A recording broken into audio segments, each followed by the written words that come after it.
Hey, this is Nolan North, Nathan Drake from Uncharted, and you're listening to Raw Dogs. And why wouldn't you be? It's the best. Except Parvis Magna.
Judging babies.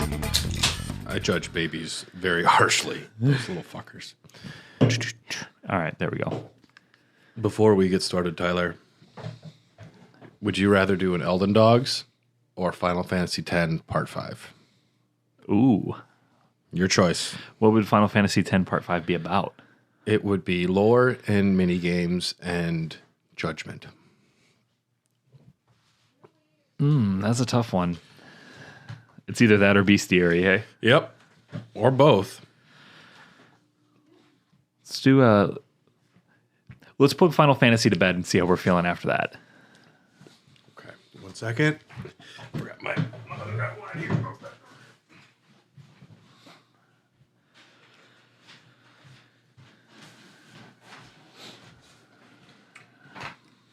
Sweet. Yours might not be 100% accurate. Hey, everybody, and welcome to fucking part 5 of the Final Fantasy X podcast series. Do we often do 5-part episodes for video games? No, this is a weird thing. Back in the day, we did, I think, 3 for FF7, and I think Remake probably got a 2-parter, maybe. But I am Brad, and I support the Albed starring in more Disney films. Is that a weird joke? And I'm Tyler, and I am all for support of Machina in Milwaukee. But please, if you have Machina on the highway and you live in the greater Milwaukee area, learn to fucking drive, please. Milwaukee-na, yeah. No, it's bad out there. I drive for a living 2 days a week. I have a feeling that Giannis wouldn't be good at blitzball. No. Well, I don't know. He's too tall. I think you want someone smaller. He'd be good at keeper. I don't know about... He'd be a good keeper. I don't know much about swimming, to be honest. I can swim, but... Michael Phelps is lanky. Is he? Okay, Yeah. You're right, yeah. But he's also a pothead, so he's a druggie. They don't support drugs. What beer are you drinking today, Tyler? I am drinking my favorite beer from my place of establishment. This is the delicious Excuse Me Pale Ale from Oak Brewing Company in Dallas, Wisconsin. Dallas, now. That is slang for West Dallas. They're trying to disassociate themselves with West Dallas, which is known for Jeffrey Dahmer. And his grandmother lived not far from where I work. I think they destroyed the house, though, because he killed like mad people in the basement. You're thinking of the apartment building. No, he killed... I don't think he killed anyone. Oh, he did kill... He did kill people in his grandma's basement. Okay. She's a heavy sleeper. I've never killed anybody, but I've had very aggressive pillow fights in middle school. The sponsor for today's episode is noise-canceling headphones. It is possible. I'm Brad. We're part of the Tokyo Beat Podcast Network. Check out all the other amazing shows on Tokyo Beat. And yeah, so let's talk about Final Fantasy X Part 5. That's a lot of parts. We got through the story, but we kind of had to rush through a few things. Now, would you rather do mini games first or lore first? I feel like lore is going to take longer, so let's knock those mini games out. Because I am more curious in the lore than the mini games. Because I didn't do, outside of the Chocobo racing, Yeah. none of them. I don't know how my notes are going to be on this because I found it quite Titus, as they say, quite Titus. Quite Titus. I see what you did there. Yep. I felt it quite Titus. Quite Titus. Wait.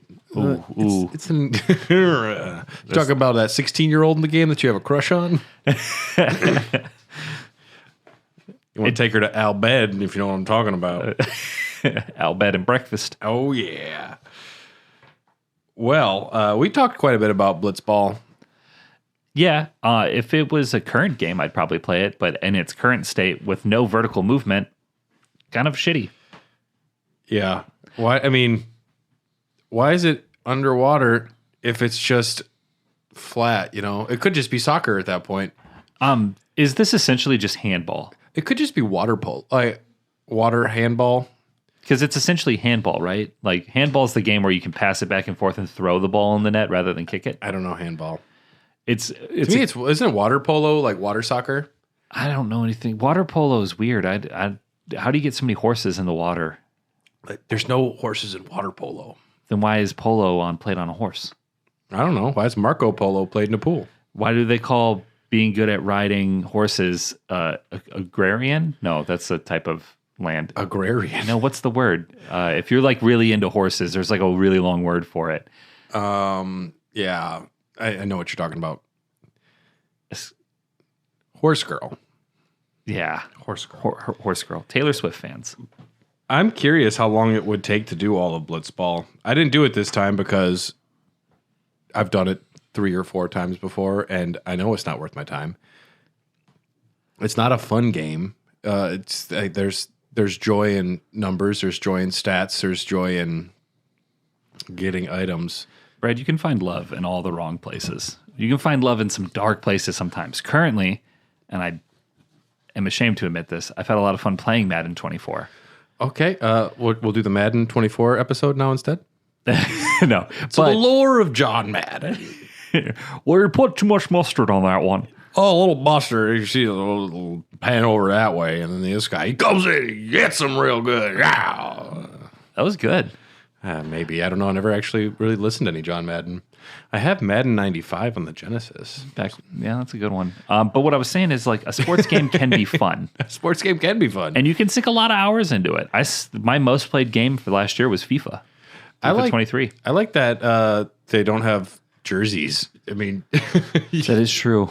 You could change your team completely. Like you can get a Ronso and get an Albed Psych, but they still wear the exact same outfits.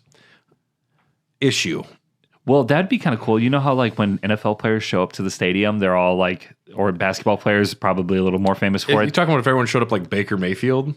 Well, no, they like the camera shows them walking to the locker room. It happens a lot more in basketball, and they're like, look at the drip. Russell Westbrook is wearing a Louis Vuitton overalls with no shirt underneath and no shoes. What if he had to play in that? I guess that's a thing, but they don't. Like LeBron has to drop 50 in a Gucci onesie. I'm just saying Titus's outfit should be illegal in all senses. Well, it's kind of like Lederhosen. Lederhosen has 2 full shorts, I believe. He's got 2 full shorts. Just one of them is a net. God, I hate him. He's wearing dystopian Lederhosen. We talked about Blitzball, though. Yeah, Blitzball, it could have been fun, but I felt like this was a little half-baked. But they put a lot of fucking effort into, like, free agents. Yeah. I got the strategy guide from you. Mm-hmm. That shit was crazy. I did not expect that to be in-depth as it was. And that's something that goes back to other Final Fantasy games. Like, with 8 and 9, you can challenge almost anyone to card games. And that's cool. Just having like NPCs have other purposes than 3 bits of dialogue and maybe drop a potion. And it's less robust than it could be, Blitzball, but it's fine. It's a whole lot of fine. It's their big mini game that they chose to put a lot of effort and time in for this game. And, you know, a lot of the plot kind of revolves around it because Titus is not a plumber. He's a Blitzball star. Yeah.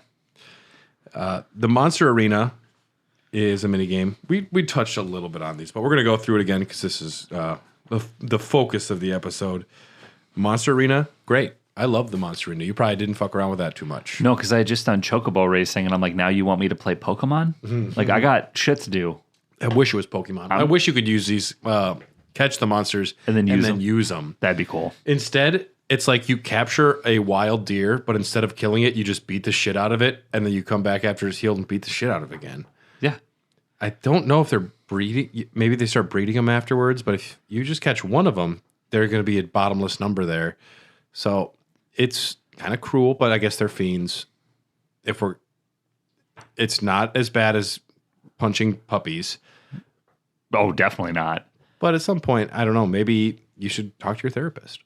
Yeah. If you find yourself cloning fiends to murder for fun, try BetterHelp. Yeah. Try BetterHelp, our third sponsor of today's episode. Yeah. Use discount code. Got bodies in your basement? You need some help. Try BetterHelp. Discount code BetterHelp. Hey, everybody. Life gets hard out there on the road. And I know this because I live in Dallas. And if you got bodies in your basement, like Dahmer's grandma did, give BetterHelp a try. Look forward to our next apology video. The Monster Arena, once you get there, essentially every character you can buy a weapon that has catch on it. And if you defeat the enemy you're fighting, not bosses, but most enemies in a region, if you defeat it with a catch weapon, you catch it. If you capture 10 of that enemy, then that's cool. I think you need to capture like 10 of each kind of enemy in each area to start unlocking stuff, but there are a couple kinds of conquests. Area conquest. One of every type of monster in an area creates a new super monster. So essentially you go, into Wisconsin and you grab deer and squirrels and birds, geese, and it's like you make them all fuck. And now you have this monster called the jackalope. It's a lot like Logan Paul's crypto scam, Crypto Zoo. Is that I don't really know much about that. He made a zoo? You could essentially buy like an NFT of an animal, and then you could combine it with another NFT of an animal, and it would give you a hybrid mix of the two. And then that would essentially apparently be worth money, and you were supposed to be able to refund your eggs or your hatched. Anyway, he owes a lot of people some money, and he hasn't paid them back yet. Not going to happen. He put out an apology video, though. This is a long time ago. It was a year. There you go. Species conquest. Catch one of every variant of enemy types. You catch one of every flan, and then you can fight the uber flan. Didn't we do that with a giant bubble that changes magic? That was a spheromorph, Tyler. Get your shit together. You're a professional podcaster. It's essentially the same thing. I can't speak to the uber flan. I haven't fought it this time. These enemies are tough, though. A lot of these species conquests or the area conquests, they become enemies harder than most bosses in the games. And I guess, like, thinking back to, like, when this game came out on the PlayStation 2, like, I was a kid. I didn't have adult money. I wasn't able to buy a video game every week. So, like, the game that I had was the game that I was going to play for a while. So having some longevity with, like, side quests and shit in this game and, like, little fun mini games makes sense. And I guess it's a little cynical of me to laugh at what they did in the game because it is very much a product of its time. No, you need to judge games based on today and of its time.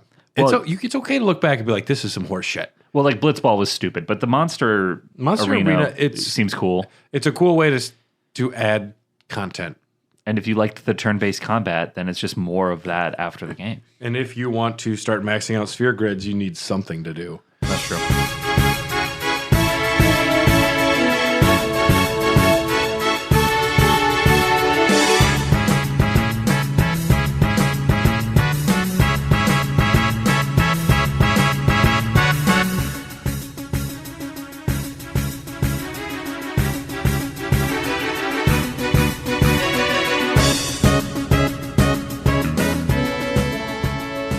And then there's also original monsters.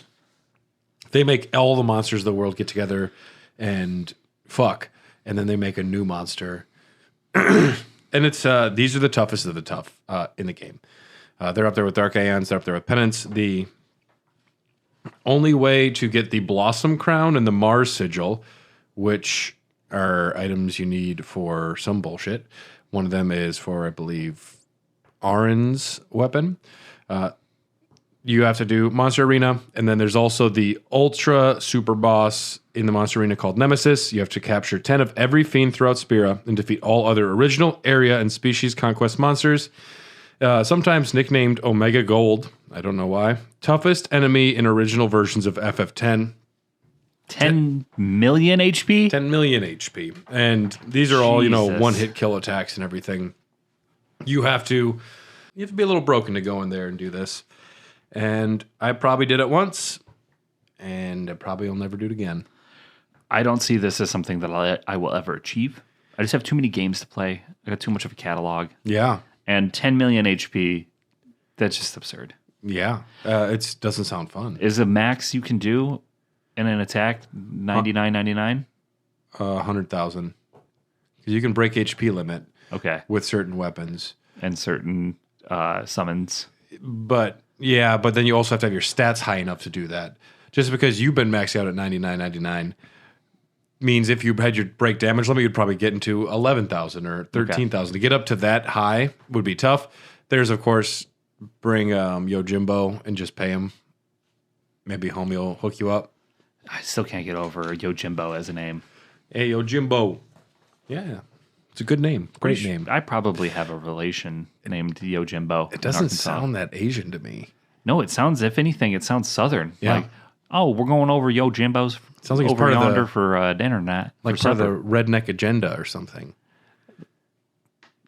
The redneck agenda? That was Green Day got in trouble the other day on New Year's Eve I saw because that. instead of we're not a part of the redneck agenda, they said we're not a part of the MAGA agenda. No. And people found that offensive. I mean, I laughed at it. Sounds like a snowflake problem. Yeah. It sounds like a snowflake problem. Maybe you should have thicker skin. Man, I mean, we've gotten only a couple emails that were not like, I don't like your show. I kind of like them. I read one on air. This guy said he wanted to throw up when he heard me and Dylan doing British impersonations, British accents, and it was the best. Oh, it's a shame, isn't it? I know. So I read it on air and we did a bunch of British accents. Oh, yeah, I was here for that. I Were remember you? that. Yeah. Because it was about the same time that we read the review for that strip club.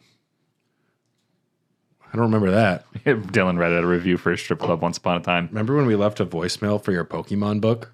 Yeah, I do. Did you ever hear back from? I never heard back from From him. my Pokemon book. No, we never heard back. Sad. So that's the Monster Arena. The Remium Temple. Belgamine eventually heads there. This is the secret temple in the Calmlands. Calmlands is a big fucking hub for this stuff. There's a Chocobo race in the basement. That doesn't sound like it's above board. Yeah. There's chocobo fights and races in the basement. What's the password? Geisel grains. Then they let you in and yeah, you race a Chocobo. I think you ride them. And it's just stupid. It's horrible. It controls bad and it's not worth your time. But the main part of the Remium Temple is you fight all of Belgamine's aeons again, and then you can get the Magus Sisters. Magus Sisters, they are someone that have 3 bug women. There is Big Beetle Girl, Little Honeybee Girl, and then tall, sexy, regular Bug Lady. And they're the Magus Sisters. They're based on, I want to say, FF4. And unlike the other Aeons, you don't get to choose what they do. Eunice suggests what they should do, and they kind of do whatever they want. Another reason why I just don't bother with them. It seems like a waste of time. I don't have time for that. Yeah. Yeah. I worked a full shift today. I don't got time for that. Hey, go fight them. Nah. Then go back in your Pokeball. I'm putting you back. This episode is brought to you by High Life. Pound into a High Life. Oh, yeah. The celestial weapons, we wax philosophical on these in the first 4 parts of Final Fantasy X. To get the Cloudy Mirror, you have to win a Chocobo race at Remium Temple. To get the Celestial Mirror, you have to assist a woman in finding her husband and son in Macalania Woods. The altar by the sun can power up the Cloudy Mirror to the Celestial Mirror. Okay. Now, you're already thinking, this sounds dumb. Yeah, this sounds like it's going to take time. And it's one of those things, too, where this is why strategy guides are created for games. No one's going to pick up the cloudy mirror from a stupid chocobo race in an optional area they probably miss and say, I should go help this lady find her husband in an unrelated area, and maybe I can power up my mirror. It's so obtuse. There's Final Fantasy IX has a really silly one where you have to beat the game in like less than 10 hours to get Steiner's best weapon. You have to do it twice. You have to beat the game once, then do it again to get the better version of the weapon. Why? It's for speedrunners, I think. FF12 has, you're not allowed to open these 4 chests throughout the game. Random chests that you would want to open because it's a chest. And if you open it, you can't get the best weapon in the game, the Zodiac Spear. It's designed to make you buy strategy guides. But if you can open them, is what you're saying. If you open them, you can't get the Zodiac Spear. But it's a nondescript chest that you just happen upon. You're like, oh, sweet. One of them is in the middle of 15 other chests. So you're just cruise control, just like pop, pop, pop, pop, pop, pop. Yeah, so it punishes people that don't use guides, which I find very annoying. I want to be a gamer that doesn't use guides. And like when I'm playing Mario Wonder and there's one of those puzzle find the hidden coins in this level, I will try for a while, but after a bit, I say I'm not. Yeah. I'm annoyed with you, Mario. I don't like having to look things up. And not a lot of times when I have to look something up, it's not because I'm not good at what I'm doing. It's because the game isn't giving me a clear indication of what it expects me to accomplish. Yeah. And it happens a lot to me in like linear games. Like I played Evil West a little bit the other night, and it's a linear game where you're on a set path with very little divergence. But every now and again, there's an area you can get to, but there's no indication that I can get there. And it expects me to know this. But it has given me no training. It hasn't Pavloved me into looking for ladders or the shiny little chain that lets me know I can go that way. Yeah. It makes me think of a game like, God of War 2018 or Ragnarok, which is fairly linear, but then they'll straight up say, hey, this would be a good time to go over there if you want, or you can continue on the story. Yeah. And they do a really good job of telegraphing when openness occurs and what you can do. Yep. And hey, you think you can climb up there? You probably can't because it doesn't have the little rune symbol underneath it, or it doesn't have a little yellow edge. Well, and I like that lore-wise, it's one of those things when you're playing Resident Evil 4 Remake. It's like, who went around and painted yellow on all the stuff I could grab or break? At least in God of War, they say at some point that Faye came through here and did all of the painting. Yeah. Which also, Faye, get a life. That's pretty. I think her name's Faye, right? Yeah, I think so. The mom. At least they explain it a little bit. But who's lighting all the candles in Dracula's castle? I mean, that's why Dylan had to create a whole character named Shuffly, who's just the guy who's hiding meat in walls and lighting candles. He's the unsung hero. He's underappreciated. He should unionize as the only person with that job. He's also the reason that they have rats and ants. They have what? Rats and ants. You put food in walls, you're going to get pests. You're going to have a pest problem. Yeah, I'm trying to think of insects. There's quite a few insects in Castlevania.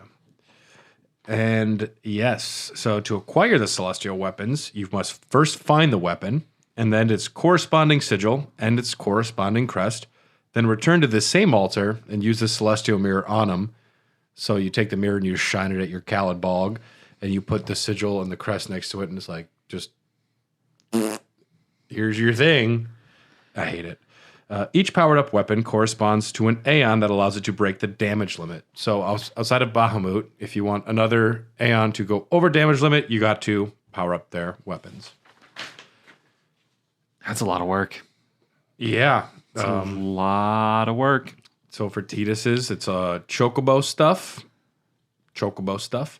Yuna has to do Monster Arena.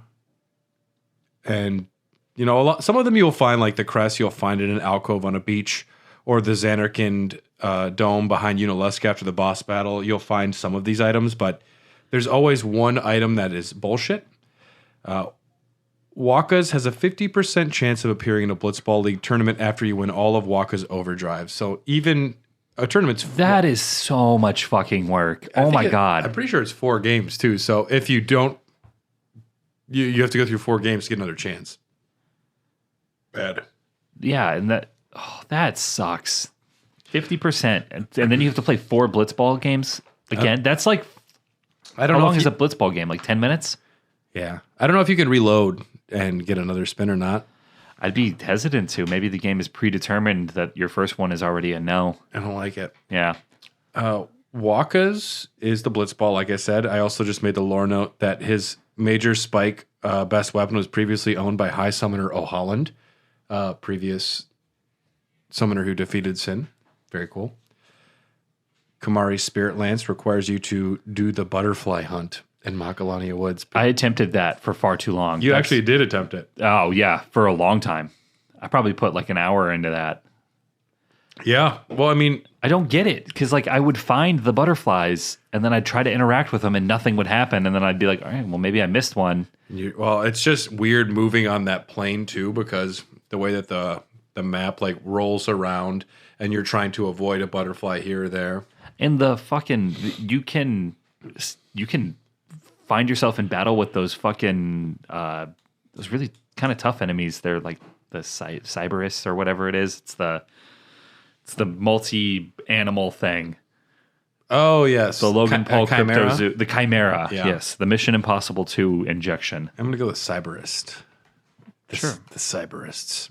Yeah, that works. But no, that sucks because, I mean, those things are no joke if you're not leveled enough by the time you're in the Macalania Woods. No encounter. You need to go get a no encounter weapon. Ain't nobody got time for that. And you got to get to the big open area, don't you, to get one of those? No, well, I mean, I think I got my no encounter weapon in the Omega Ruins. Yeah, but I like the encounters. For Lulu's cute little onion knight, you need to dodge 200 lightning bolts in a row. And And they call it a mini game. That's very generous of them.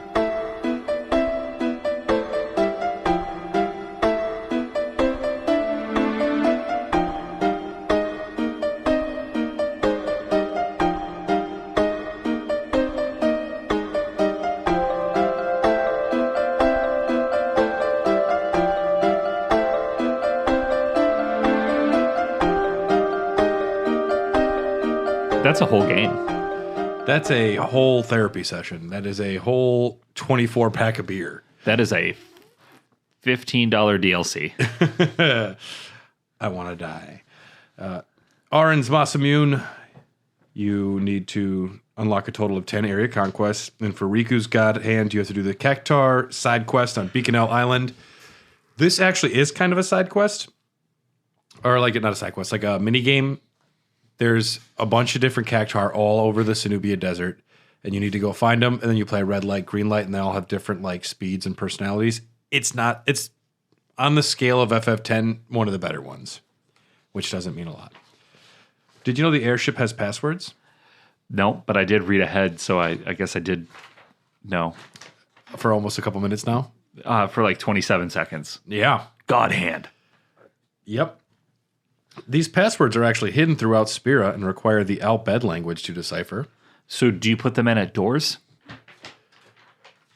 No, in the airship, there's like when you're on the map, there's a little spot to enter password. Oh.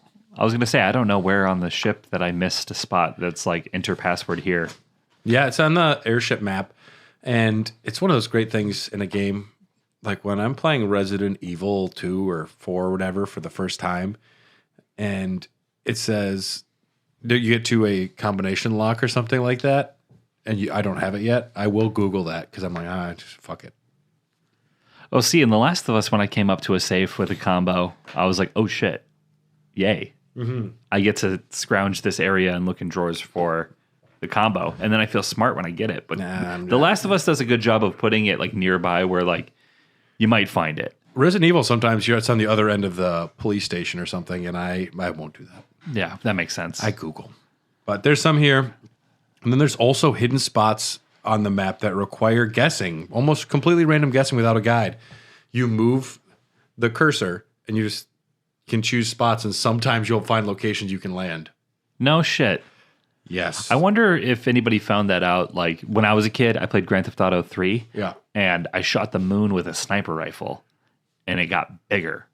Yeah. And it's a little Easter egg. But I was just fucking around in the game. Mm-hmm. Like I'd beaten it already, and I got tired of running over pedestrians. So I was like, I wonder if I can shoot the moon. And you did. Yeah. So I wonder if how many people were just like fucking around, like, you could go over here. Let's see what this is like this time of year. Oh, shit. Kids have time and we they're do. dumb. Yes.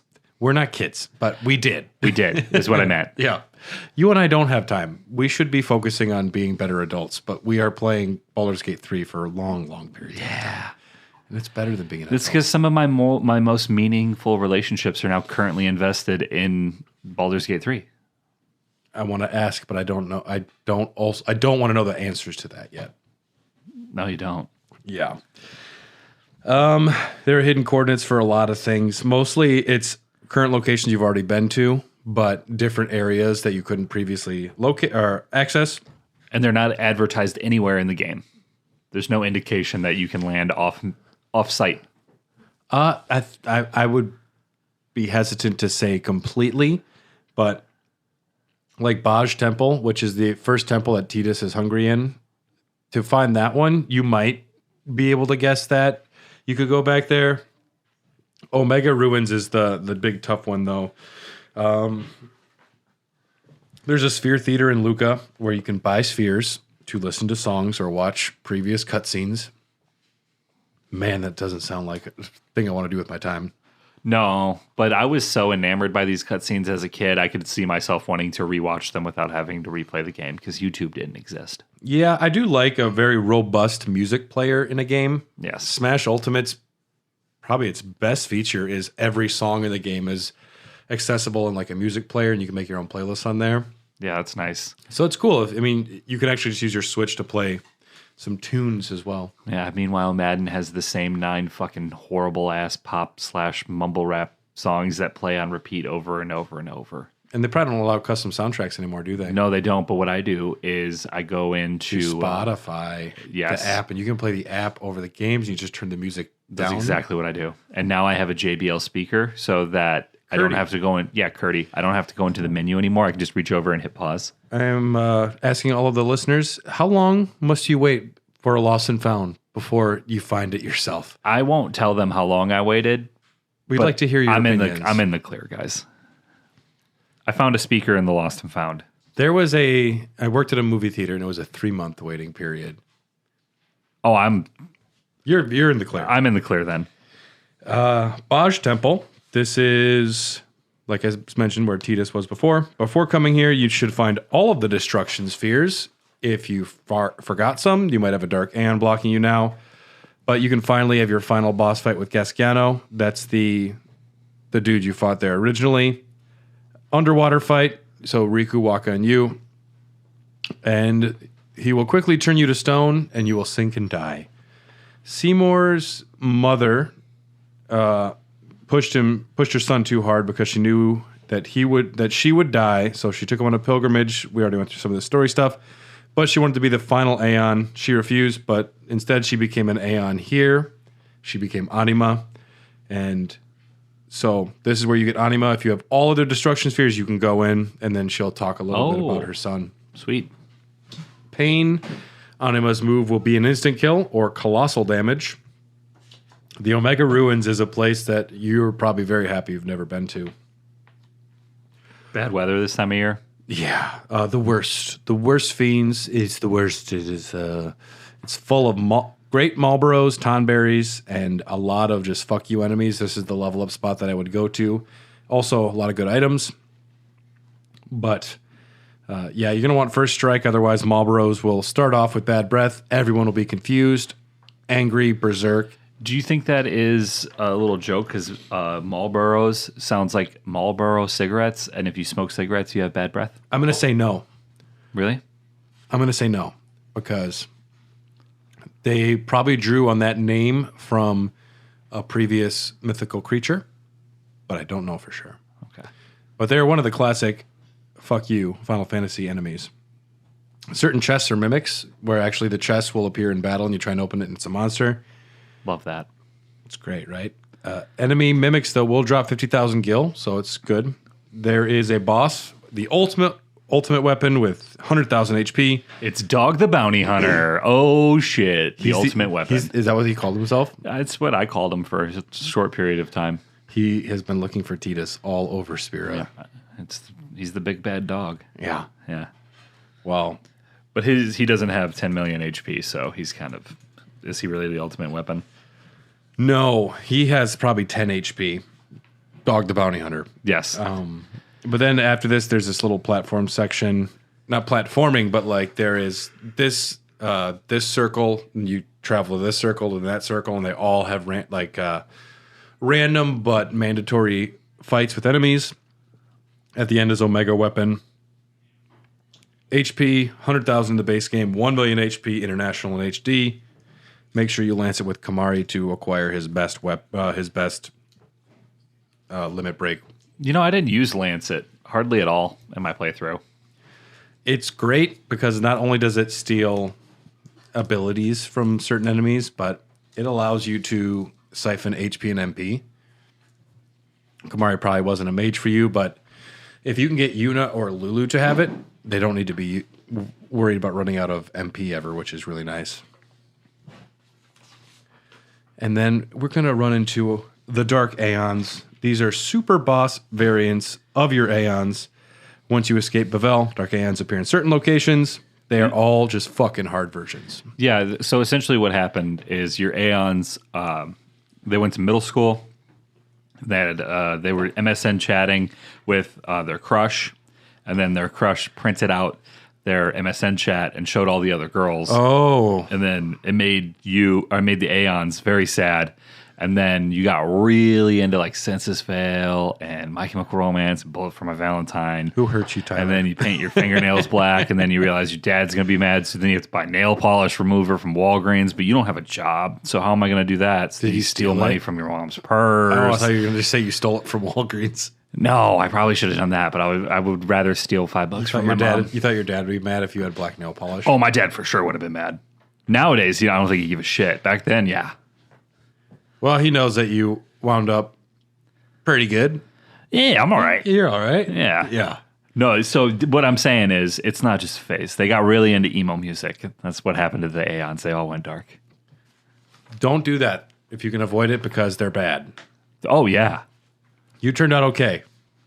I'm a success story. You are a success story. They're scattered throughout Spira, different locations. If you defeat all of the Dark Aeons, Penance will be floating over the Calm Lands. Penance is the hardest enemy in the game.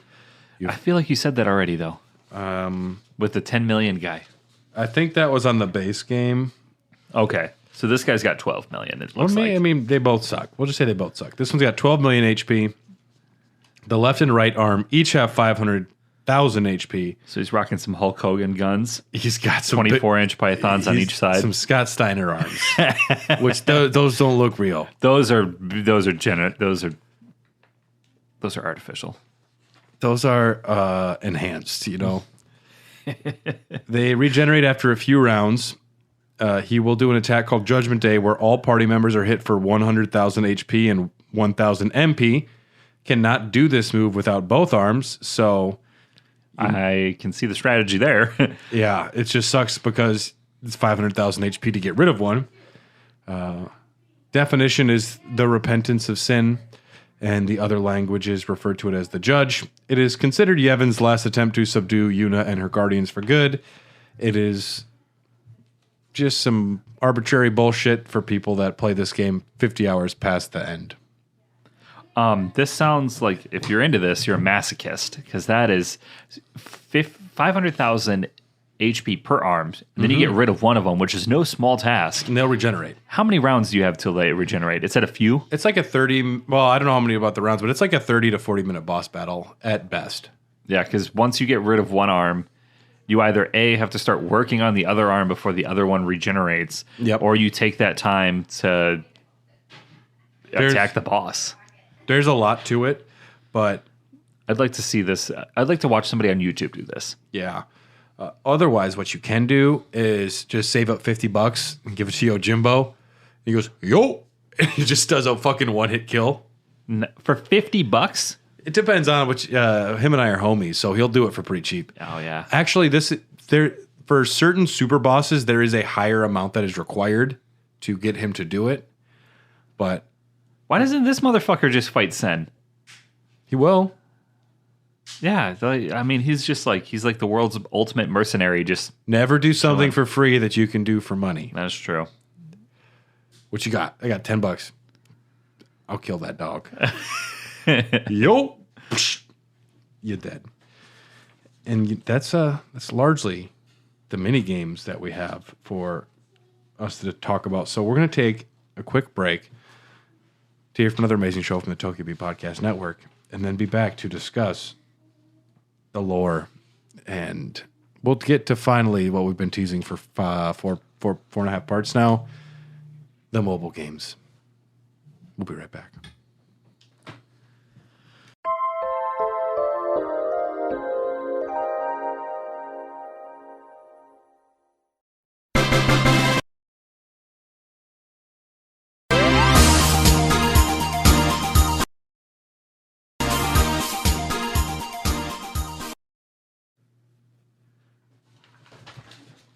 Hey everybody, and we're back. Yeah, we're going to be talking about the horrible All Bed and we're going to be discussing finally the lore, the before and after, because we've talked about the middle part. But So we're doing a little BG. little BG first, before game.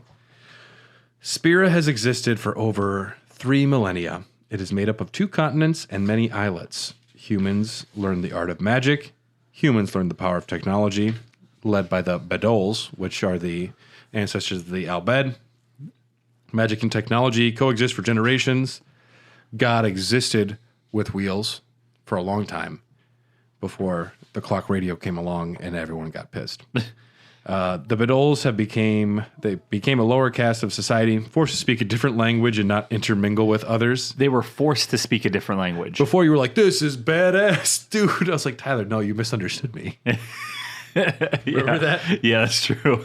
No, this is bad, actually. Yeah, no, that is bad. That's like one day someone just comes up to you and they're like, hey.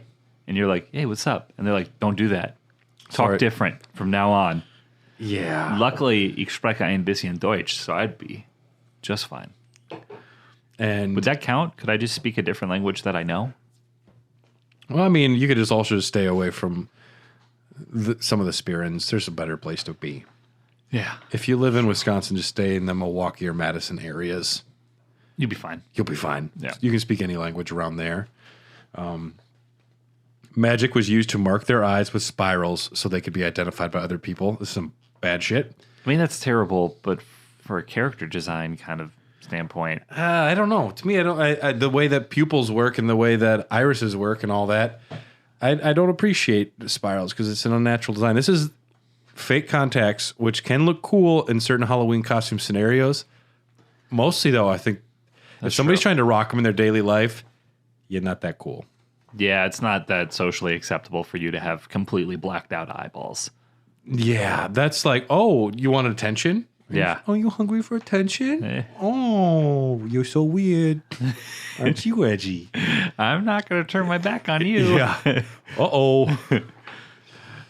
Look out, you don't know how to express yourself through words. Oh, man, you're making everybody real uncomfortable right now. If you use those contacts, we want you to know that we feel this way. But There is 1, maybe 2 days a year you're allowed to do it. you can do whatever you want, though, too. We don't give a fuck. Yeah, I don't really care. Yeah. Immense cities are built with advanced technology called machina cities, and over the centuries, a division developed between the 2 largest cities. Zanarkand maintained the tradition of magic and spirituality, and Bavel dedicated itself entirely to technology and machina, which is interesting because Bavel becomes the center of religion later on, and Zanarkand is dead. And it's seen as the end of the pilgrimage, too. Which is kind But of weird. it's kind of because of what happens. Yeah. About 1,000 years before game, Zanarkand and Bavel go to war with each other. Zanarkand is unable to defeat the Machina of Bavel, so the summoners of Zanarkand decide to do some summoner stuff. At this point, Lena and Shuyin do FF10-2 stuff. Lena, okay, I'm going to have to freestyle here because I didn't write this down. Okay. Let's see. This is a test. Lena looks like Yuna. Shuyin looks like Tidus. So much so that it confuses everybody when they see these old spheres. But Lena is a summoner and Shuyin is a soldier for Xanarkand. There is a secret weapon in Bavel called Vagnagun. They create the atomic bomb of Machina. And Shuyin goes in to destroy it, but he gets stopped. He's a bad guy. There's a gun in the game, and then they dance. That's pretty much it. I think I nailed it. Riveting. I think Riveting. I think I nailed it. Xanarkand's ruler and summoner Yu Yevon makes a radical decision. Yu Yevon was just a dude. He says to preserve the memory of the city because he knows Xanarkand is lost. Let's all go in the mountain and just dream forever. Hey guys, they're going to take a picture of us from outer space. Wouldn't it be super cool if we all turned our lights off? All at the same time. All at the same time. Just for like 5 minutes. Now, We'll even do the streetlights. It's going to be great. I know you have family and stuff, but you need to come in this mountain and drink my Kool-Aid.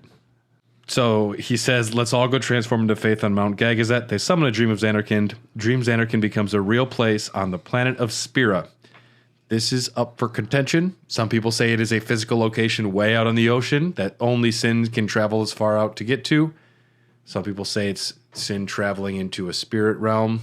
So is that where Titus is then at the beginning of the game? Yes. Now, He's in Dream Xanarkand. because the Ultimania book that I have says that Dream Xanarkand is a real location out on the water. Much like how you dream an aeon that can come in and fight people. So Jecht had to go get his son. Well, Then how did Jecht Aaron? went to Jecht. Well, Aaron rode Jecht, and Aaron can ride Jecht because Aaron is they're on homies. scent. And also, like, it's how you and I shared that one Lime scooter one time. Oh, yeah, that's true. It's not advised and not as safe, but we got to the bar, Yeah, it worked out. and Nate saw us. It was amazing. Yeah. At the same time, the Faith created a massive, indestructible creature that would serve as an armor for Yu Yevon, charged with protecting the city and keeping it alive. So not only are they summoning Xanarkand, but they're creating this creature that Yu Yevon would live inside of, sure. That's Sin. Yu Yevon is absorbed into the monster, and Yu Yevon gave some basic instructions before he climbed in the big old monster booty and said, destroy Machina in big cities. Yu Yevon becomes the soul of this creature, kind of loses his mind, and pure will, destroy machinery, destroy big cities. Xanarkand is the first to fall to Sin, actually. Fucking whoops. Well, if it isn't the consequences of my own actions. I mean, or I don't know if it's like a scorched earth policy. You'll never get this. You'll never get this. It's the classic Russian maneuver. You never get this, la la la la la. And then one day Bilbo break a cage and he get this. I have a summoner. I have a summoner. Yu Yevon knew his consciousness would be altered, so he gave instructions to his daughter Yunalesca and her husband Zayon. Yunalesca ordered Bavel to honor Sin and abandon Machina. If you follow religion, Sin will more likely not fuck you up. Okay. Yunalesca takes all of her fucking clothes off and moves into a dead city, and she's like just dancing in there and teaching people about Sin. Which sounds like I mean, that doesn't sound bad. it's a club. Yeah. It's called The Cage. It's called. This sounds great. Yeah, it sounds. I'm all in for Dream Xanarkand. Dream. Live the dream.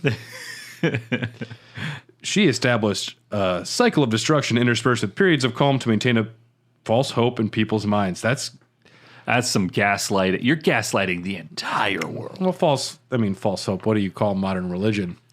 Ayo. What do you call the American experience? They did call it a dream once upon a time. Yeah.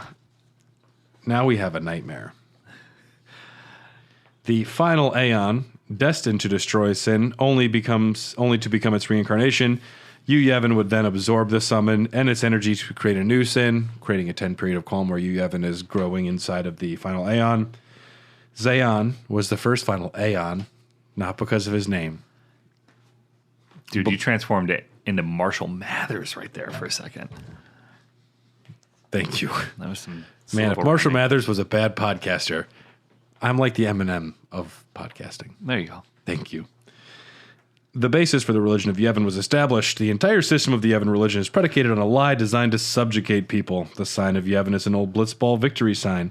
The hymn of the faith was a song sung by Zanarkand against Bavel. As you do.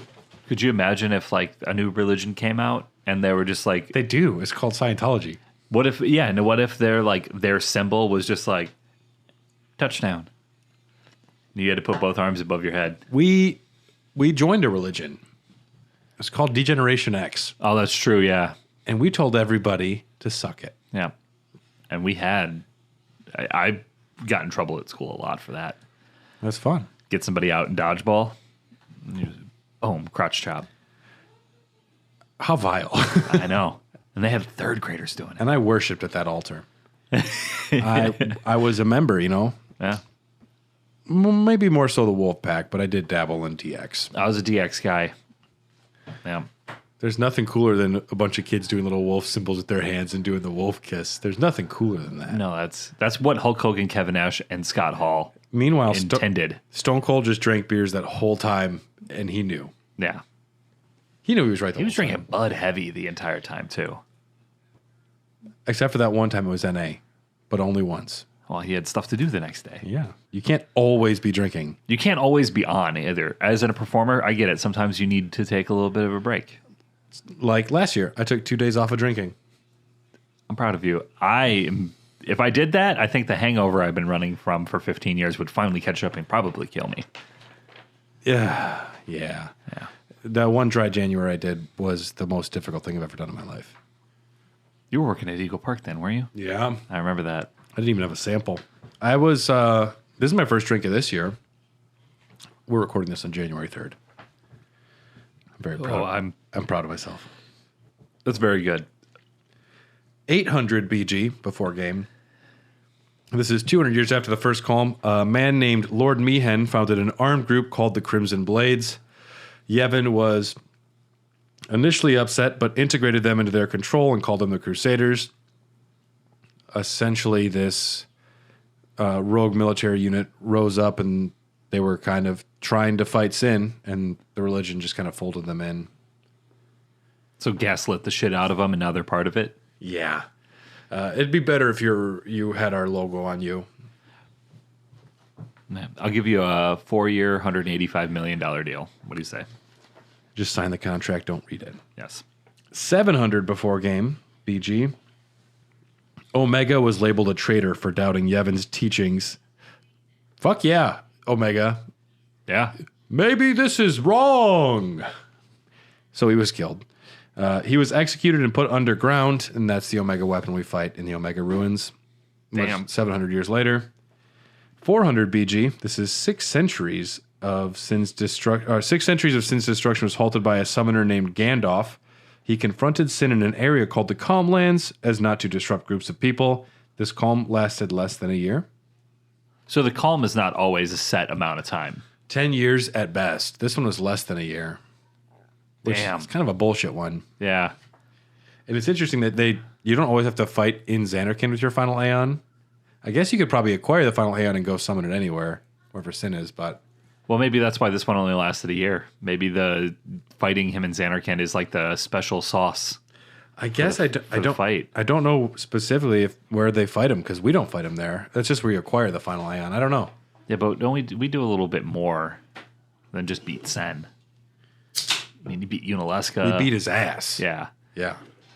You beat all 3 branches of We government. crawl inside of his mouth and defeat the bug inside of him.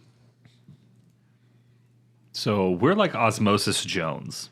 If we had to be one animated Chris Rock character, that's it. Yeah. That's Chris Rock, huh? I believe so.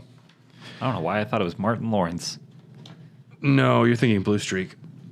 That's such a good movie. Great film. Yeah. 230 BG, 2 centuries after Gandalf, a former blitzball player named O'Holland undertook his own pilgrimage. That's where Waka got his blitzball eventually. Okay. So, like, how good was this guy at Blitzball? He was probably not that great if he decided to retire and become a summoner. Okay. So don't we got know. like Jeremy Lin. How many all-star sports players quit in their prime to become a priest. He didn't become a priest, but Luke Kuechly. Say it. Kuechly? Kuechly. Yeah, it's hard to say. It's like Kueckch or something fucking Sounds crazy. kinda- He sounds was a made up. linebacker for the Carolina Panthers, and he was at the top of his game. And he retired because who would have known? CTEs are a very real thing. And he was like, I'm out. Good for him. He didn't become a priest, though. If I was Russell Wilson, I'd be so pumped to be done. Backup quarterback or a fired NFL coach is the best job you can have in the world. A fired NFL coach Because they still got to pay you. for your contract. Yes. They either got to buy you out or they pay you your salary every year. I think I'm going to stick with not making a lot of money. Check out our Patreon. Just we have a new $20,000 tier. It's called Save Us. Please just check it out. We need you. The description just says we got bills. We got so much debt.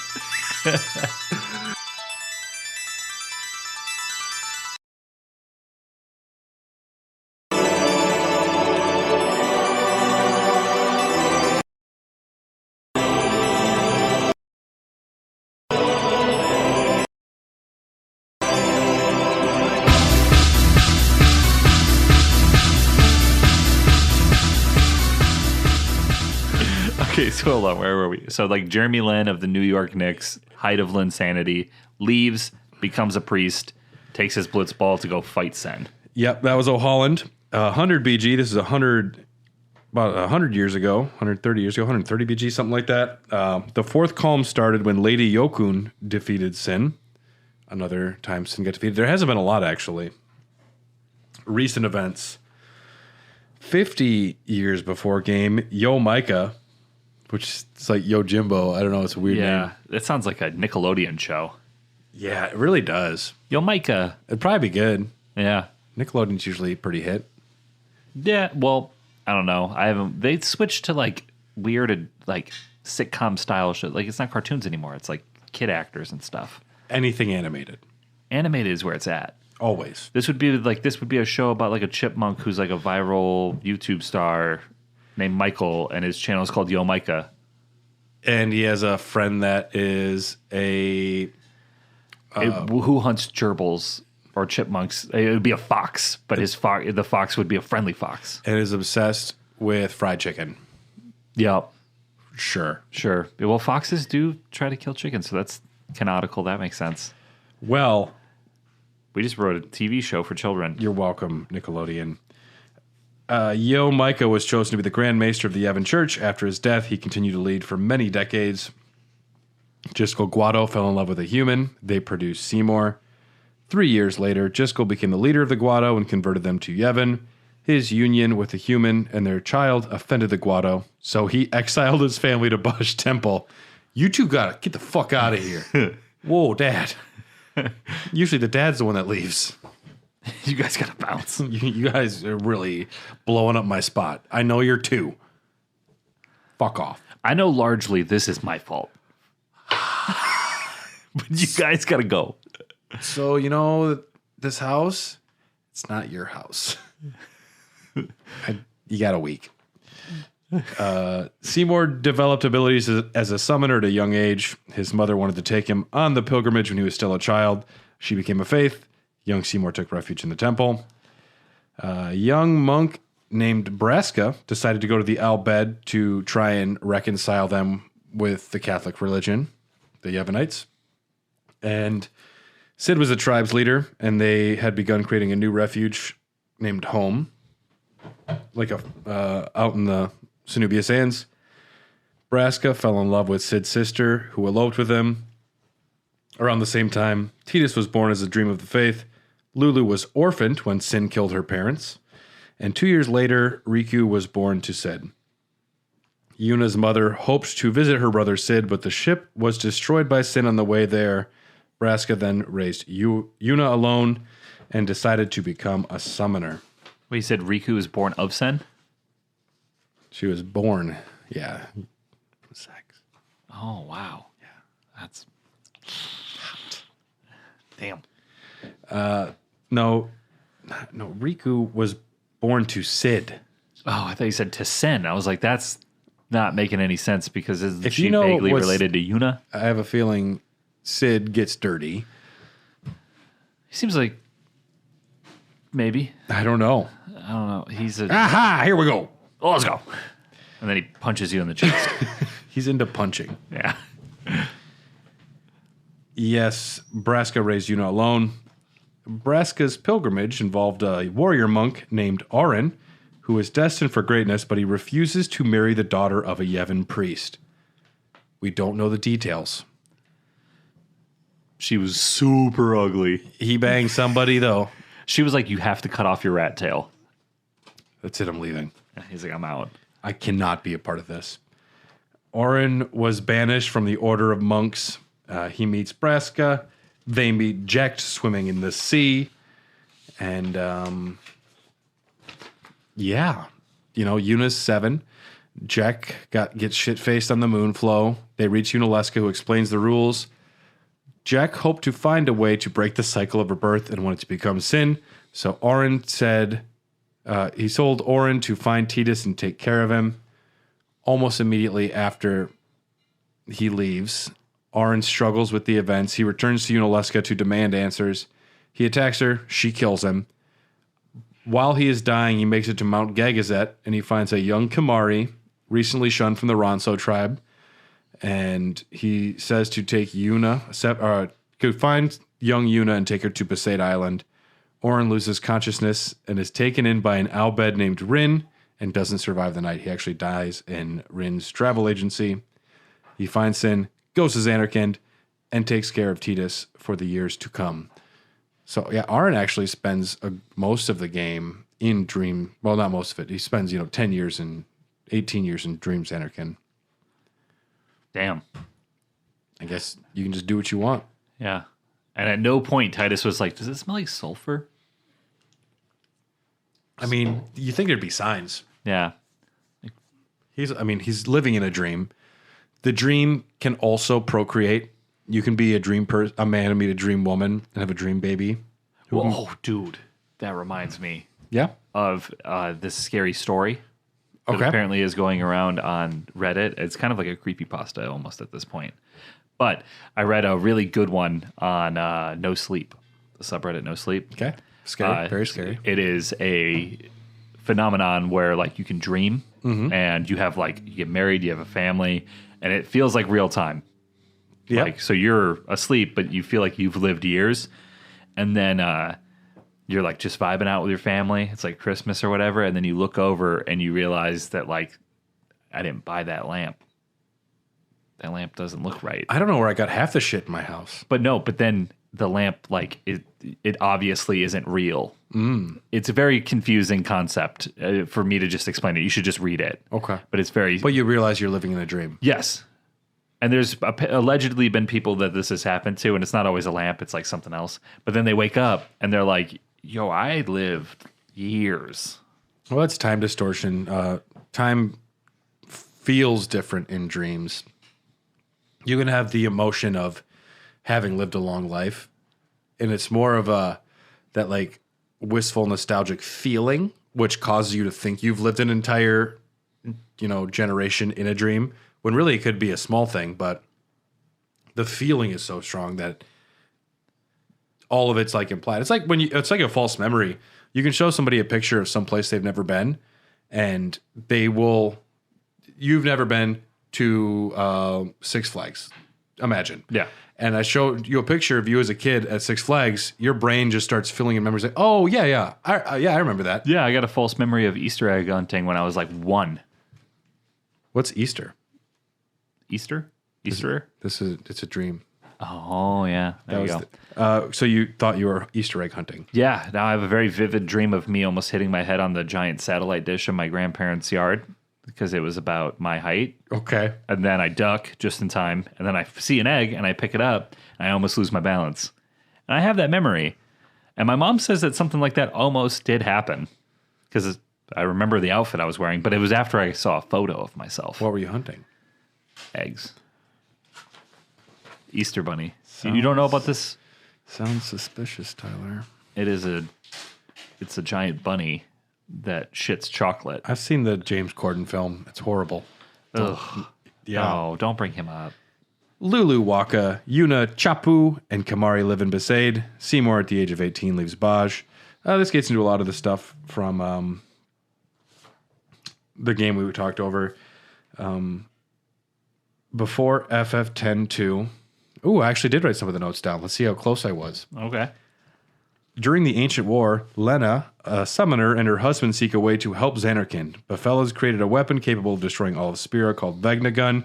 Shuyin breaks in to use it, but is stopped by Lena. So he goes in to use it, and that's why she stops him. They both get killed. Back during Operation Mihen in the first game, the Crimson Squad is in the Den of Woe. The spirit of Shuyin possesses the troops, makes them go mad and kill each other, which sounds like a cool horror film. Yeah, I'd watch that. Okay, their names are great. Nuge, Barreleye, Gipple, and Pain. How's pain spelt? With a Y? P-A-Y-N-E? Or P-A-I-N-E? I don't know. Either way, it's still just the word pain. Yeah. It's a little literal. Yeah, and then you have Gipple and Nuge. They sound like a buddy cop. This sounds horrible. After FF10, Kamari becomes the chief of the Ronso. Waka and Lulu get married. They have a child. Concerts become wildly popular. Oh, yeah. People are down to go to see music now, Yeah. which I support. But I guess they were afraid of getting together in large groups and playing music. Because otherwise, a giant whale would show up and fuck your day up. Yeah. You don't want none of that. You're just trying to enjoy a 21 Pilots concert. They're playing Pet Cheetah, and then all of a sudden, as everybody's getting low, Sen comes and belly flops on your island, and it's over. This happens. Lollapalooza. Sid and Isaru make Xanarkand a tourist destination to the dismay of Yuna and Riku. How did capitalism find a way into this story? Aha! We're going to make this into a fucking gift stop. Put a Cracker Barrel right there. How many Cracker Barrels can we fit in a Blitzball arena? At least 4. And then we're into FF10-2 territory here. Now, this is the dark times. Gipple. Yipple. Gipple's a surviving member of the Crimson Squad from the Machine Faction. Forms the Machine Faction to promote the benefits of machines, which are no longer called Machina. What do they switch it to? Machines. Okay. They locate near the Thunder Plains. Trema, a former member of the church, goes into the world to discover the secrets of the past through sphere hunting, which becomes a new pastime. I like that. But Trema forms Yu Yevon, built on the ruins of a deceptive religion, but it gains a following. He takes all the spheres underground that they find and destroys them. And he remains stuck down there as an unsent. Nuge, another member of the Crimson Squad, founded the Youth League, which sounds sketchy, Yeah, it does. whose goal is to overthrow the Yevon Church to prevent it from harming people again. They are located in the rebuilt Kilika. Shuyin spirit has possessed Nuge since the events of the Den of Woe. Also wants to infiltrate Bavel to activate Vegnagun. Still obsessed with activating it as his thirst for vengeance is insatiable. Barreleye becomes the head of Yu Yevon. Yuna, as the bringer of the eternal calm. Everyone seeks her for favor for their own means. Everyone wants a piece of Neo after he saves the Matrix. They become sphere hunters. Pain, Riku, and Yuna go and explore fucking Spira. This is the boring stuff. Shinra, who was one of the little guys on the ship with Sid and Brother, he invents dress spheres, which have special abilities according to the memories stored by the Pyreflies. So essentially, you find a flapper ghost dress sphere, and you can use it to become wear a flapper outfit. So he invented wardrobe changes. Yes. Okay. But you also kind of get their abilities. So you get it's like Space Jam where you can get the Charles Barkley ooze. Yeah. And you get the skills of Charles Barkley. I don't want to I don't want to talk out of my ass, but I do think that this is possibly what Taylor Swift is up to with her Eras tour. She's got different dress. What are they called? Dress fireflies. Dress spheres. Dress spheres. That she's using backstage. That's why she changes outfits and then she comes out. Did she change them pretty fast? I think a little too fast. There might be multiple tailors. I like that. I would buy that conspiracy theory. Yeah, she's in dress spheres. Her entire stage is fireflies. I'm gonna have to watch an entire Taylor Swift concert Don't do to it. get to the bottom of this. The Gullwings have a rival group. The Kinderguardians are formed by Pache. I like that. To say what? The who? The Kinderguardians. Kinderguardians. It's cute. It's like Hitler's youth. No. It's a bad time to be a Nazi, Jojo.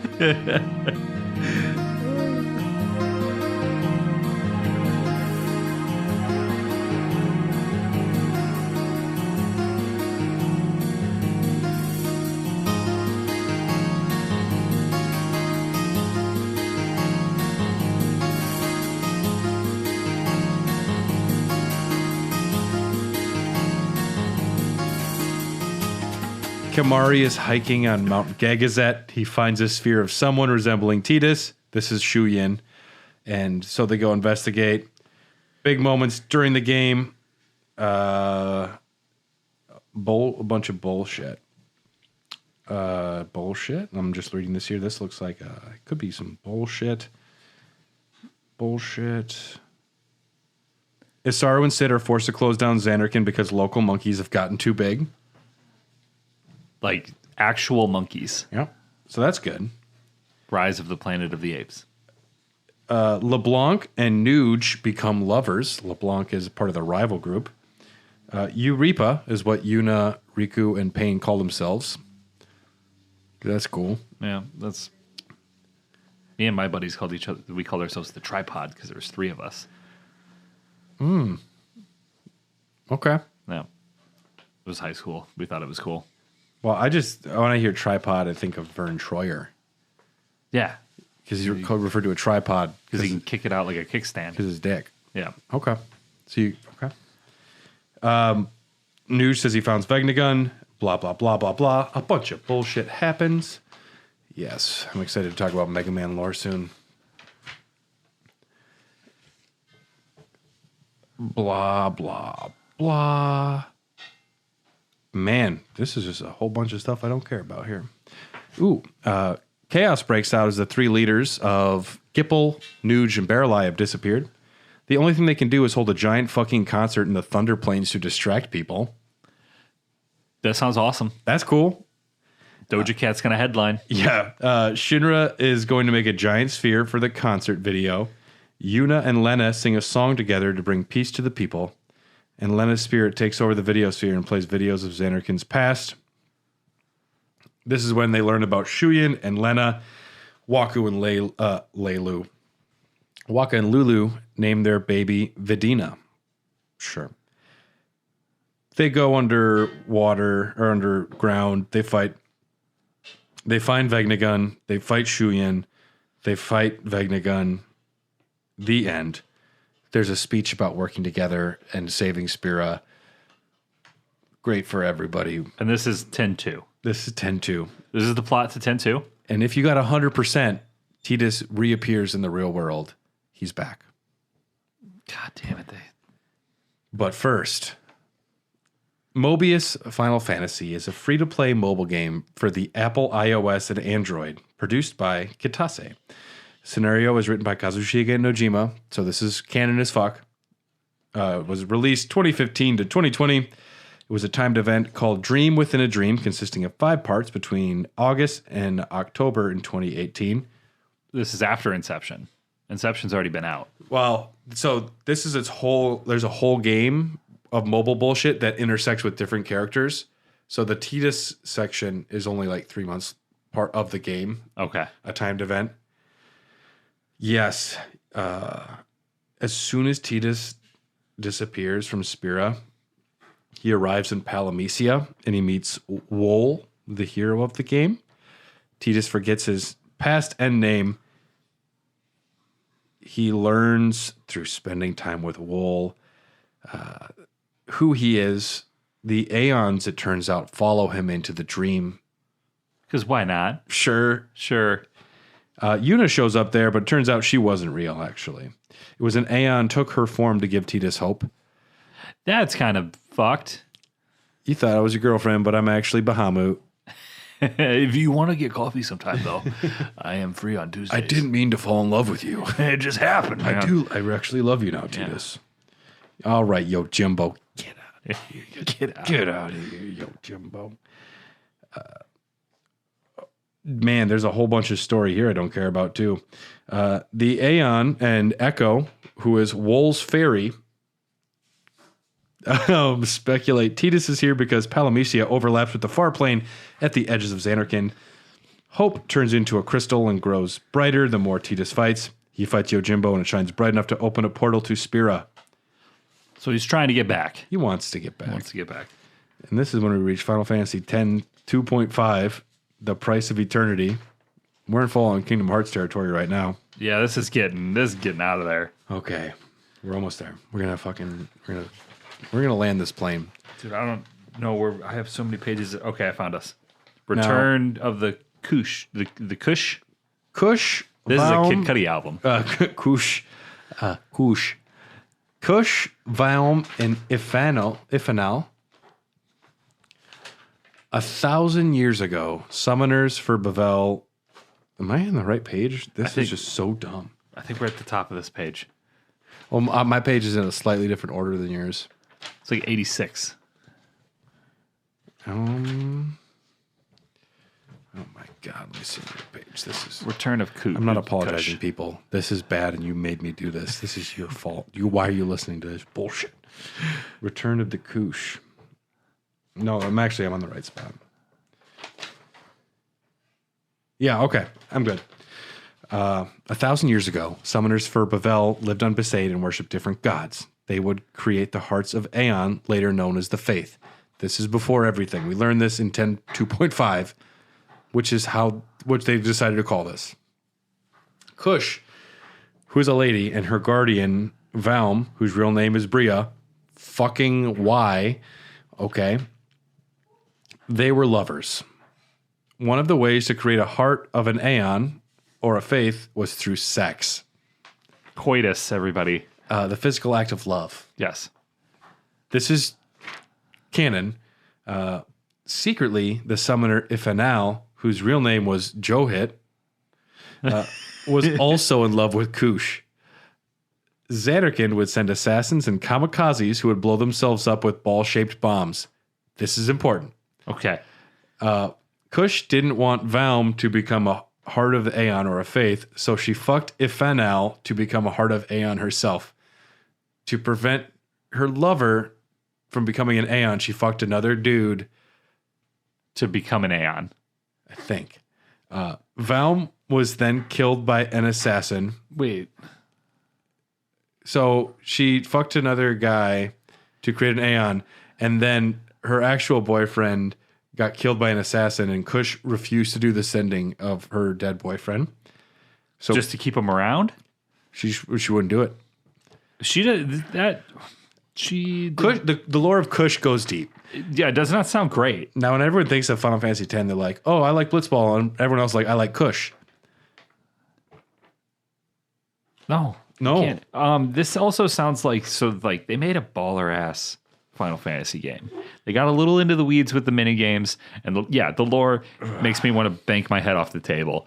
But it feels like for 10.2, they got really out of the pocket with it. I get some of 10.2. You have the remnants. I mean, after this is destroyed or that's destroyed, You can theoretically, there is a line though that you can follow to get between the two games. yeah, this is past 10.2 though. This is like the writers watched a bunch of Mori one day and they were like, you know what we need? We need more of this. More Geraldo and Jerry Springer. Cheating and sex. So our main character's name is Marijuana, right? And she is going to have... so she turns into the Aeon? This is where I'm confused. Does Marijuana turn into the Aeon? You're not supposed to ask questions. Okay. Tyler. Because if she didn't want her her dude Well, to turn into... Just follow me for a second. If she didn't want her dude to turn into an Aeon, so she went and fucked him, she went and fucked her side piece, and then she turned into an Aeon, she could have just fucked her main dude and turned into an Aeon. I'm not Unless sure. she's turning them into Aeons. Also, I'm not sure if I got genders right on all of this. Oh, okay. Yeah, that'd be kind of a... These names don't seem super gender specific, but So Kush has the ability to turn into an Aeon. well, no. Kush becomes a faith after Valm is killed, and Ifanau, also known as Johit, Okay. died as an old man and also became unsent. So we have Ifanau and Valmer unsent, and then Kush is a faith. And Kush was sleeping with these two. Yeah, Okay. one for religious purposes And one for fun. and one for love. Kush, as a faith, brought Valm back to life in a fashion similar to an unsent, so not quite the same. Now, Valm starts using the name Bria and lived for 1,000 years in their 25-year-old body. So maybe Kush was a man, or maybe it's just a bunch of ladies. Valm, but is now living as Bria in a 25-year-old body with no memories of the past. Bria married Moreau, and they had a tavern called the Eye of Enli, named after the brightest star in the sky. Problem was, the name of Enli was hidden by Yevon long ago, and no one should know that name. So Moreau was tortured to death to discover why they know a forbidden name. Bria named his daughter, so Bria is a man, okay. Bria named his daughter Lucera after a god of the past, but he didn't know he was using the name of a god of the past. So it'd be like... so... Using a god of the past. So it'd be like... But also, this would be like something that the Catholic Church, to go to what I know, tried to bury a name. No one gets to know about this name anymore. And someone starts using the name. They're like, this name is not known. How do you know this? Because it's a nice, catchy name. Yeah. Because Shaquille is a great name. That's why I'm using this name. They're like, no, that name has been forbidden. Yeah. A We are monk? not Laker fans here. We play for the Magic. He also played for the Magic. Yeah, originally. And the Suns and the Celtics and the Heat. A monk from Bavel arrives 5 years later and tells Bria to change the name of his daughter. So he changes it to Mora. So everyone's got two names. Bria was suspiciously 25 years old forever and forced into exile. Mora lived to be 80 and had a good life. Bria became a warrior monk for Bavel. Titus now returns All right. after the mobile game. After FF10-2. His entrance music plays and he comes walking down the ramp at SummerSlam. Oh, I miss you, Yuna. I love you. It's so good to be back. Do you think he knows time has passed? Or is he just like... Let's talk about it. Yeah, that's what I'm curious. Because Yuna's probably moved on. Well, Yuna, she's ecstatic to have him back. She still loves him. She wants him there. She spent an entire game looking for him. There are also people that look to Yuna for comfort as the savior. Neo wants to be with Trinity, but Neo is expected to go be with the people sometimes. Yeah. Titus is immediately jealous and bothered by this. That's the worst, the coldest take you could make with Titus's character. I know these old people are really sad, but why aren't you looking at me more? He willingly accepted his fate in Final Fantasy X. And It really undercuts him a lot. yeah, it undercuts the fuck out of him. He's jealous. Waka explains to him the orcs have gotten better, and now they have a boat to go out into the deep sea to practice their techniques. Important stuff. The elders of Besaid are still lost and confused, so Yuna spends extra time with them. Titus is upset. Bria has been living in Besaid, because Bria is like over 1,000 years old now, And also 25. and also in the 25-year-old body. Yep. Living in Besaid is a priest sent by Bavel. Bria asks Titus about moving from the dream of the faith to the real world through sin. This annoys Titus, so he doesn't want to talk with him. How dare you ask questions about how I lived as a dream and then went to a mobile game? Because it's kind of fucking odd, my dude. Titus, honestly, man, I want to talk. Like, I want to dissect you. You're an alien. Yeah, if I was working a bar shift and a guy came in and was like, I traveled from the past. All right, I'll bite. All right. Tell me about it. Yeah, let's hear it. And then if it turned out he actually was, imagine him getting upset then. Yeah, man. that I'm curious. Like, Titus sucks. Titus really sucks in this. yeah, not a good look for Titus. Well, Titus goes to bed on the boat because he just goes to sleep on the boat and awakens to Yuna piloting the boat out to sea because she wants to go on a couple's cruise. They argue, but get on with it. And then they fuck. So the most accurate description of domestic bliss on a couple's cruise possible. They try and solve their problems of Titus being a shithead by going on a cruise. They argue the whole time and then they have sex. They argue and then they have makeup sex. And they probably returned back to Besaid and were like, we good.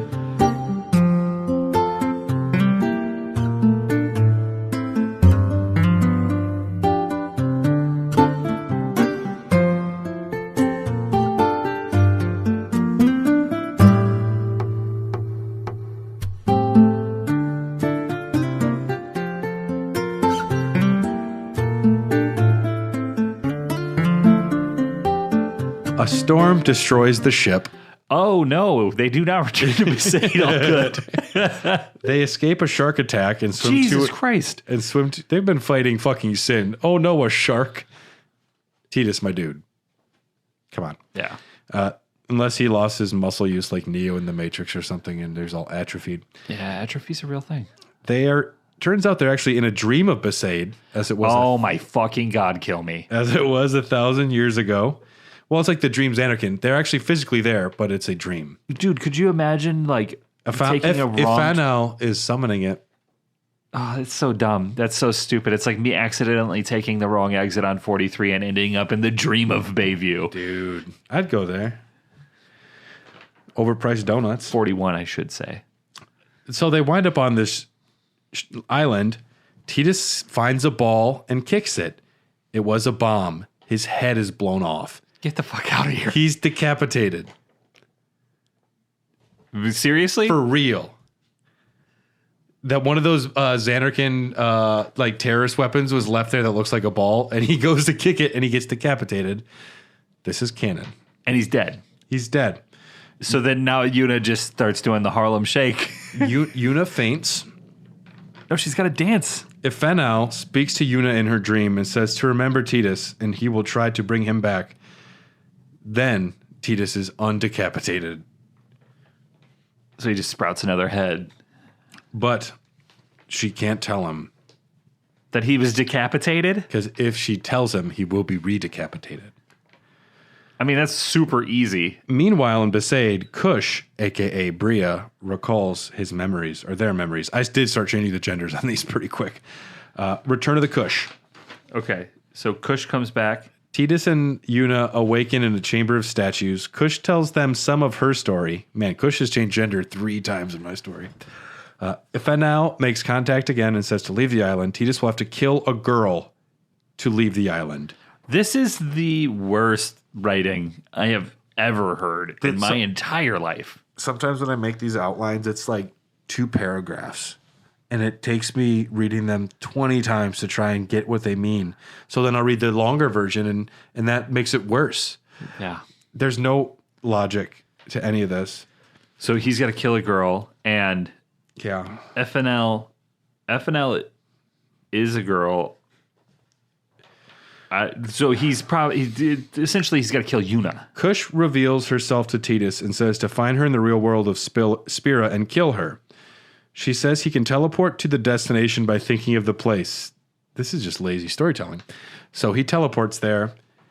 Bria and Kush are reunited and disappear. Titus and Yuna teleport to Besaid. The end. Okay, so Titus quick is summary. no longer alive anymore. Alive. He's like an unsent. He's kind of, well, not unsent, but he's like a half dream alive, dead, unsent. Okay, so just to recap, if I followed this correctly, Titus comes back, and he's super butthurt that Yuna is the savior, and he gets super jealous. Yeah, I know you're busy being like the savior, but you didn't even ask me about my new shoes. Yes. Or my awesome Ellen DeGeneres haircut that I slightly modified. I really got my tips frosted. So then they decide to go on a couple's cruise where they fight the whole time, then they fuck. Then on the way back, You got it. You nailed it. on the way back, their ship is sank in a storm. Yep. And they are attacked by what I could only imagine is probably a megalodon. Hopefully. Yeah. Otherwise, if it's just like a hammerhead, like that's not exciting. It's not good. And then they get to a beach somehow where Titus kicks a landmine and decapitates himself. Yes. So then Yuna makes a deal with one of the people who are changing names Yep. to bring him back. Yep. But we'll bring him back under one condition. Just don't ever tell him that he got his head taken off. For some reason. So then they do that. Also kill my girlfriend. And then Or they boyfriend. They wake up in a temple full of statues where Kush shows up and is like, in order to leave this place, you have to kill a girl. So you can kill me, teleport out of here. Yes. Which is contradictory to what she just said. You're making this sound so easy and straightforward. And then It's like Disney. It's like the Lion King. this is the Cliff Notes. You know, the yellow book you'd get from the library when you didn't want to read Romeo and Juliet? This is, I believe, like you can actually watch a video of this. I don't want to. Well, I would watch it to watch Titus get his head blown off. Oh my god. So then they teleport to wherever the place is that she wants to die, and she's reunited with their significant other, Yeah. and then they die, Yeah. and they say goodbye. And then Titus and Yuna are So just, does Titus kill Kush then? yes. So I'll just say yes. I don't know. Titus then kills Kush probably because Kush said you got to kill a girl, and then offers herself up. Sure. Is what it sounds like. Sounds and then Titus and Yuna go back to Besaid. The entire time, Yuna's like thinking, okay, now I can't have too much wine at any point because if I accidentally tell him that She can't tell him. what if they're in an argument and she's like, I just went out for a couple drinks with my friends and I'm kind of a pop star now and I'm the world savior. Don't lose your head about it. That's good. Whoops. Yeah, if she said that in a fight, because now apparently they're bickering all the time, I love this. would he lose his head? Would he die? Tale as old as time. No. Kicking the landmine. I can't believe what a fucking out of left field. That was 10.2.5. Okay. In Final Fantasy Surely there's no more lore. in Final Fantasy X Will, also known as FF10-3, we meet Chuami and Kurgum. Okay. 6 months later. Yep, 6 months later, New Yevon has been replaced by the Spira Council. A new group known as the Yevoners were created. They're more of a lifestyle than a religion, and it sounds like a fucking infomercial. This is a cult. This is a cult. Yuna has become a Yevoner priestess. Chuami is a 17-year-old woman who claims to be Arin's daughter. Okay, we touched on this I think in like episode 2, right? Yeah, probably why he wound up leaving the monks is something happened. He was supposed to marry some girl and he said he wouldn't, so he got kicked out. Maybe he knocked her up. Yeah, maybe. And he wouldn't marry, and that regardless, someone is claiming to be Arin's daughter. And he's gone now. So like, There's no way to prove it. Yeah. Kurgum, her childhood friend, whose job is to send the dead to the far plane. They are members of the Spira Council. They are sent by Baralai to give Yuna a message. They encounter Titus, who's really not doing well. He seems lifeless, this depressed. guy has got the worst writing for him after being one of the more He had a pretty memorable- solid character Yeah, arc. one of the more memorable characters. So He accepted his life. He loves his friends. why is he not doing well? Is he like, did he lose all his money in a crypto scam? Him and Yuna aren't doing great. In Besaid, they are greeted by Mayor Lulu. Hey, Good for her. Good for you. They show Yuna a sphere of a female shoepuff, which should be impossible as there's only one member of the species left. That's the best news I've heard since FF10-1. Yeah, There's a female shoepuff. we can repopulate the shoe puff. They ask Yuna to accompany them to investigate. She says no, but she learns Titus is in Bavel and in bad shape, so she agrees to go. Oh, they're not even like living together at this point. He moved out and he's living on the streets. Yeah. Ooh. Arin's daughter tells Lulu, hey, I'm Arin's daughter. And Lulu's like, yeah, you're full of shit. We would know. Yeah. Which I appreciate Lulu for calling her out, but I think it's just weird to claim you're Arin's daughter if you're not. And then somehow Sin has returned. Awesome. Just totally erase all the merit of the game. We killed Palpatine, which was the thrust of the first 6 movies. What do? Bring him back. We need more Palpatine. Yuna and Tidus meet up, and they argue as she is jealous of his friend Margie. Oh, so now he's... This is just, they're all bad. They're all bad people. It sounds like, like when you went to summer camp and then you met a girl and then maybe you wrote her a letter and you were like, this is going to be my girlfriend for the rest of my life. And then you find out that like... They were in a mobile game. Yeah. And then their head got blown off. Yeah. And it caused a lot of just drama. And then like maybe you're like in 5th grade and you're probably not ready for a committed relationship. So you should just focus on growing up. Or in this case, Sin is back and you should probably put your differences aside and save the planet again. Well, actually, Tidus says she's just a friend. Yuna's like, no, we're breaking up. And she reveals to Tidus she's in love with somebody else. You know what? I'm totally Team Yuna at this point. I'm Team Mayor Lulu is the only one that I'm on. Yuna says Tidus doesn't know who it is. He's like, oh, you don't even know who this guy is. He's super hot.